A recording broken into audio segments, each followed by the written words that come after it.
Secretary, I don't know if you've seen this, but polling out of Ukraine shows a massive collapse in Ukrainian support for the war. A Gallup poll had it just 23%. That's less than a quarter. Zelensky came out today praising President Trump's proposal for freezing the front lines of battle as part of a ceasefire. He said that's a good compromise.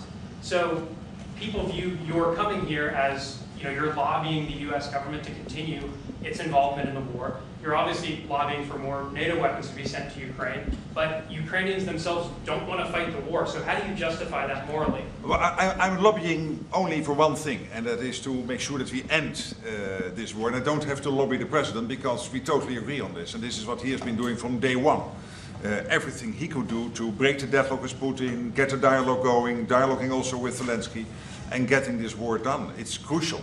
The fact that the US is now supplying weapons into Ukraine, paid for by allies, is extremely important. And that's now happening since 2-3 months. About 2 billion moving into Ukraine. The war hasn't wound down. Why do you think that'll wind it down now? What do you mean? You think more weapons will wind down the war? No, I mean, there's more to be done. So what you need, what the president said this weekend, stop where you are, so basically do a ceasefire and then have all your discussions about territory and whatever. But first stop the war. This is what you said on Friday and on Sunday. It's a war, I mean, your question's really a fair one. It's a war that should have never started. And you know how I feel about it. But it's a war that should have never started. And we're not selling any weapons to Ukraine. We're selling them to NATO, which is different from before. With Biden, he just gave $350 billion worth of weapons and cash right into Ukraine, and that was so foolish. But we sell them to NATO, and in theory, you can do what you want with them. It doesn't have to be Ukraine, but probably it is mostly. No, what nations are doing now is buying from this program and making sure that the supply is in Ukraine, so Europeans and Canadians. And for example, these are interceptors for the Patriot systems, crucial to protect the cities. Today, again, a Russian attack has killed children, at least seriously wounded children in a kindergarten in Ukraine. So we need to make sure that the air defense systems are in place, and we need the US systems to do that, and the Europeans are paying for that. And this is exactly the type of actions we needed, and the president is doing that and trying everything to get this war to an end, starting with the ceasefire. Do you still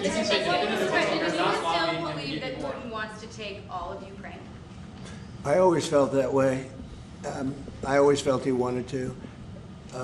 When I was in my first term, I was with, I was very close to him, relatively speaking. It was harder because of the Russia hoax. But I would talk to President Putin about Ukraine, and it was the apple of his eye. I'd say it was the apple of his eye, but it would have never happened. He knew the consequences were too great. When we had a rigged election and all of a sudden I wasn't there, he said, wow. I think he looked at Afghanistan, how horribly that was handled, so stupidly. And I think that really gave him a little additional, incentive. I always felt he wanted the whole thing, not a piece of it. But I think now he's willing to negotiate a little bit further, and I think he's willing to make a deal. We'll see. Mr. President, We don't want him. We don't want him to have the whole thing. Mr. President.